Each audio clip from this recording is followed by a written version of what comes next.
Good morning. I'm Kim Ogg. I'm the Harris County District Attorney.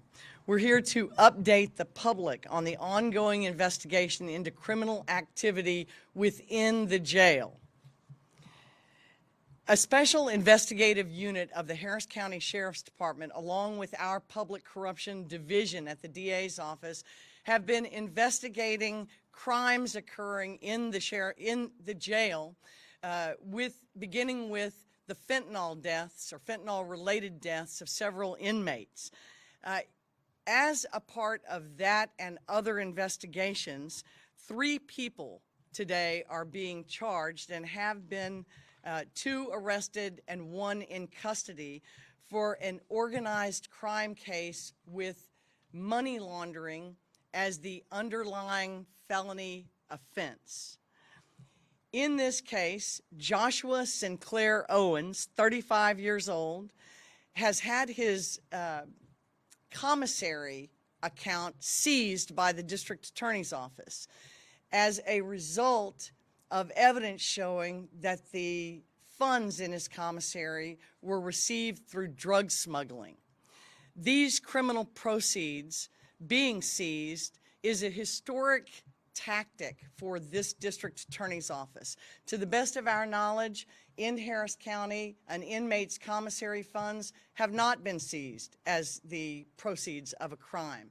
But in this case, almost $30,000 went through this inmate's account since he's been in jail. The inmate himself is a dangerous person. He's charged with murder among 5 other felonies pending. Now, I want to commend the Sheriff's Department for their thorough investigation and cooperation with our Public Corruption Division. I want to thank the diligent prosecutors and support staff that I have in the Public Corruption Division. Kimberly Smith will be telling you the specifics of this crime, but Robert Bruce has joined us also, and they've been working with the Sheriff's Department investigative unit for months on these and other cases as part of this ongoing investigation.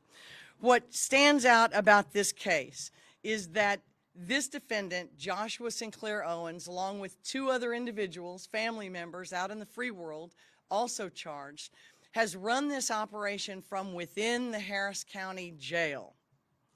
These are the kinds of things that we see in other countries, and this is the kind of criminal activity we will not tolerate. It's of note to tell you that while this inmate had $30,000 at one time going through his commissary fund, the commissary is generally used for inmates' comfort, to buy items related to personal hygiene, toothbrushes, toothpaste, maybe stationery. There's certain religious items that are available, but nothing costs more than a few dollars. So the fact that $30,000 went through this individual's account in conjunction with other evidence forms the basis of these charges of engaging in organized crime based on money laundering. It's important that we prosecute crimes like this because they pose a threat to other inmates. Obviously, drugs in the jail have led to deaths of inmates in the jail while in government custody. We cannot let that happen. 2 other people have been charged previously, not related to this case. Ronald Lewis, an attorney, and also detention officer Robert Robertson. They are unrelated cases, but all of these work as independent, organized crime groups within the jail. And the attorney, of course, was part of a scheme bringing drugs into the jail. I'm going to turn it over to Kimberly Smith of our Public Corruption Division to talk to you about the specifics of who's charged, what they're charged with, and how this scheme actually went down. Kim? Thank you.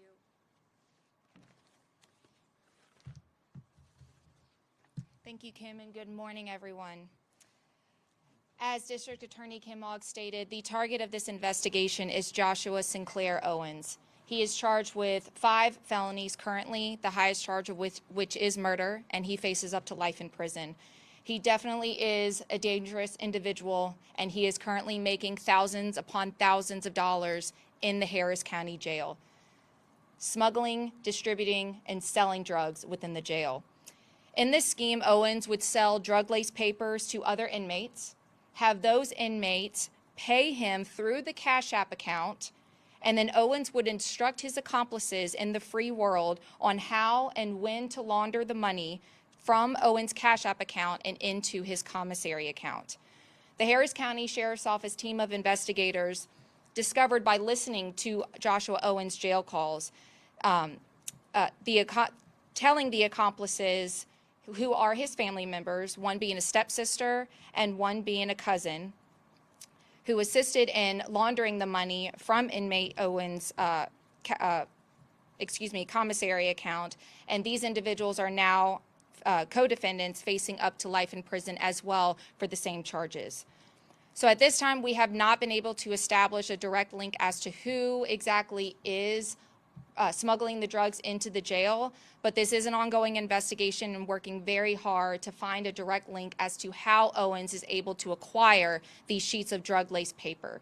The drug-laced paper typically come in the form of papers coated with synthetic marijuana, but in some cases, the papers are covered in fentanyl. We just haven't been able to make a connection at this time as to whether Owens actually possessed fentanyl-laced sheets of paper. The Harris County District Attorney's Office fraud examiner, Robert Bruce, standing up here today, in assistance by the Harris County Sheriff's Office Special Investigative Unit, drafted an 18-page seizure warrant seizing the commissary funds of inmate Joshua Owens. Inmate Joshua Owens was able to accumulate over $28,000 by selling drug-laced sheets of paper in the Harris County Jail. In addition to seizing his funds, obviously, we have charged all three individuals, one of which was already in custody, but the other two have been arrested, and all face up to life in prison for their criminal acts. It must also be noted that inmate Joshua Owens did not come into the Harris County Jail with $30,000. He came in when he first entered the jail as an inmate with $200 in his commissary. And from October of 2024 to October of 2023 to June of 2024, he was able to make a revenue of over $28,000. I do want to take this opportunity to thank the Harris County Sheriff's Office, Sergeant Yuri Sines, and Detention Officer Ana Ortiz, as well as our fraud examiner, Robert Bruce, for their diligent work and their commitment to this case. We feel confident that this investigation is far from being complete. It is far from being done. We hope to have more charges in the future, and y'all will hopefully be able to see those as well. Questions? So is the drug-laced paper, even after the arrest of Ronald Lewis and Robert Robertson, still being smuggled into the jail? To our knowledge, and based off of the transactions that Joshua Owens has had with several individuals, inmates in the Harris County Jail, yes, this is still ongoing and this is still occurring, yes. Is it normal to see 28,000 plus in commissary funds for inmates, or was that something that kind of triggered you guys to say, hey, we should look into this? Absolutely. An inmate should not need $30,000, close to $30,000 in his commissary account. As District Attorney Kim Ogg stated earlier, toothbrushes go for maybe $2 a piece, a notebook pad maybe $4.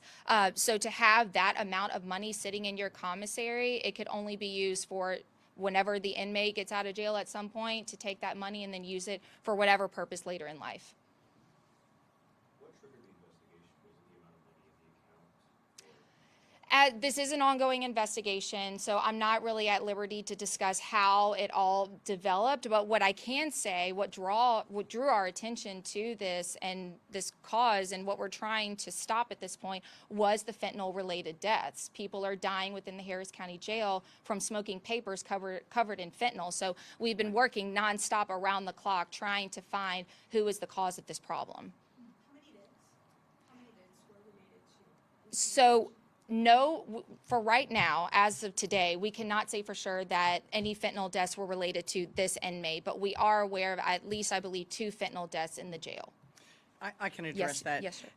Assistant District Attorney Garrett Moore of our Major Narcotics Division is handling the new crime of delivery of fentanyl causing death. It's considered murder. And so we know of one case where an inmate traded, I think, ramen for a pill. The pill killed the person that took it. He was an inmate in the county jail, and that was one beginning.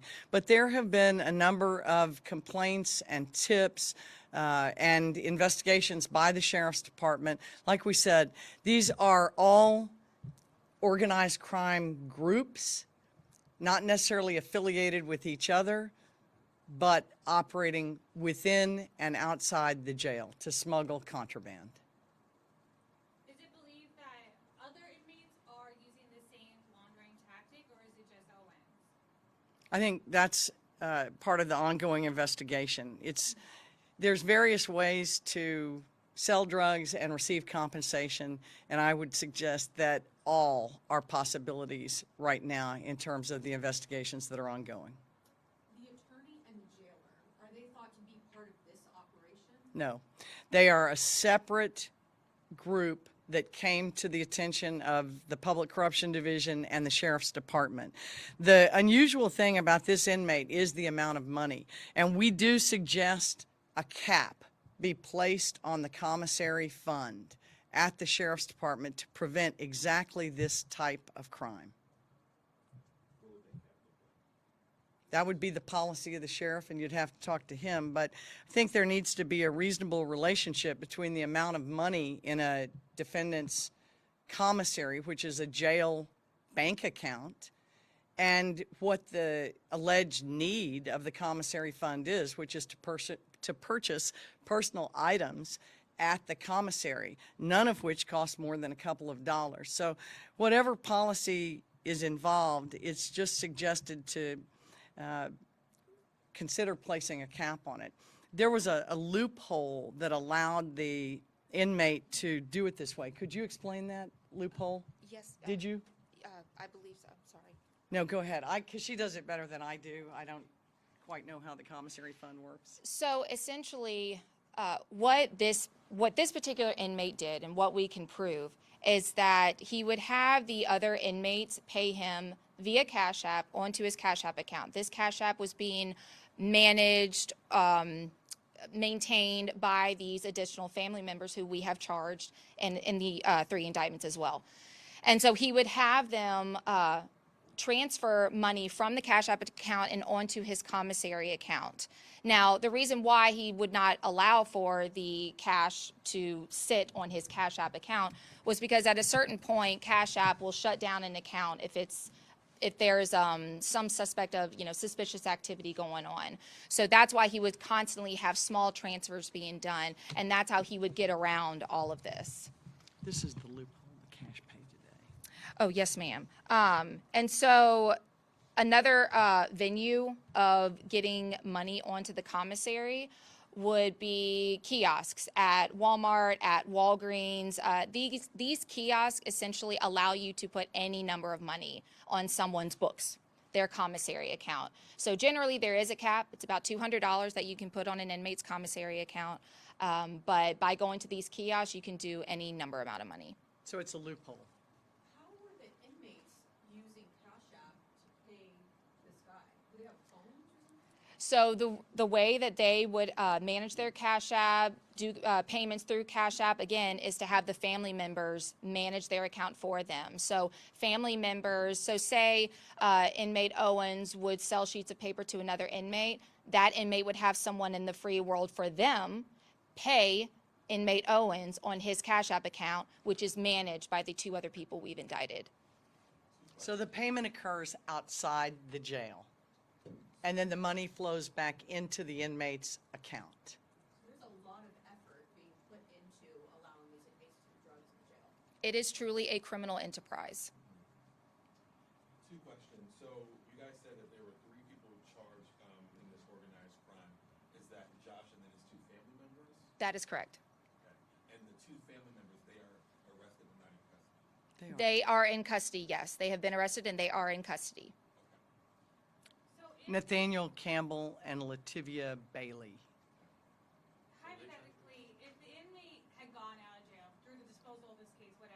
Would that commissary money, let's say he still had $30,000 in there, get transferred to him in cash if he were free? That they are allowed to retrieve their funds. Yes, at some point when they when they are released from custody, they are able to retrieve the funds from their commissary account. Yes. But you know what? We don't run the commissary. We're not the sheriff's department, and I think those questions are best answered by the sheriff's department. It's always been our understanding when an inmate is released from jail, their property is returned at that time, unless it's in evidence. And in this case, it's in evidence. How long has Josh Owens been in custody for the murder charge? He's been in custody for quite some time. I want to say it's at least a year, 2 years, but the exact time period I'm not completely aware. But we do know, based off of the records, that he's at least been engaging in this type of criminal activity since October of last year. And I did want to introduce, we have our homicide prosecutors from the Major Offenders Division of the DA's office. They're here, Brian Honeycutt and Seppi Zimmer. God, sorry about that. It was going to be Zimmerman, so thank you for the correction.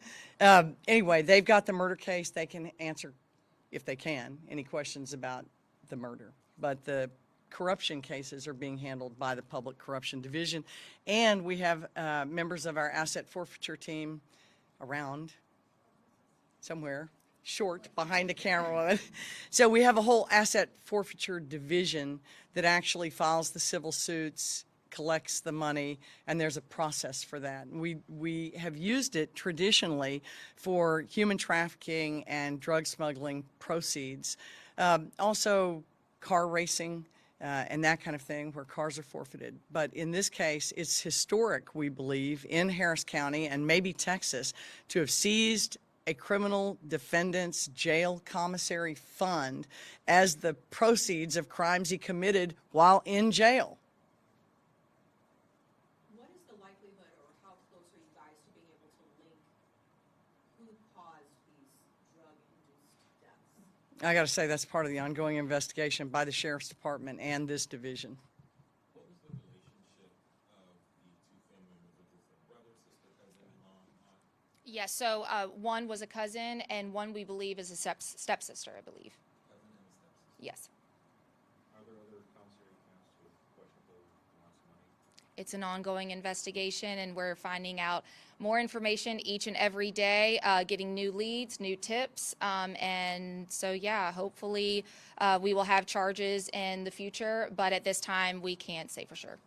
Do you think there's a dollar amount the county has lost for any potential other money laundering to the commissary? Again, I think that's a better question fit for the sheriff's office to answer. Lastly, from me, how old is Joshua? Joshua Owens is 35. All right. Anything else? Daisy will look for a Spanish-speaking representative. Give us a few minutes and we'll get back with you. Thank you all for joining us this morning.